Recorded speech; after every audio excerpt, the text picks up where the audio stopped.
Yes, hello. Namata ng'okeera okumbiipinga nkusula ku mutwe. Justin na Heidi ya wano gye nfunye naye ng'erabika ejja tuzimba tto. Ani Namata gwe mmanyi obulungi. Mwana gwe leero nyina ekintu kye neezuddemu Tomwe.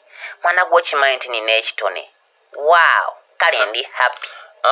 Ekitone ki? Okimanyi wenzuukidde ku makya nfuye emirundi 13 n'ekitundu nani stop nga siyimirizaamu gwe mwana gwe. Njaga. Obuzibu gw'oli permanent naye nze kigamba bwe mba ndidde obulungi to omusolo fu emirundi 19 wallahi teri akisobola. Namata wafa kati ng'oyagala kukola oti? Badde njagala bwenkomerawo yo Tom ntwale muyolese ekitone sijja kudisplacinga wallahi Tom njagala mbalage work.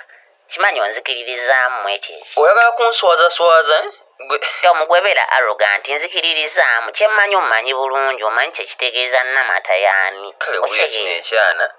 Ne boyi wawo. Okiroteetingemuddemu ŋŋambe.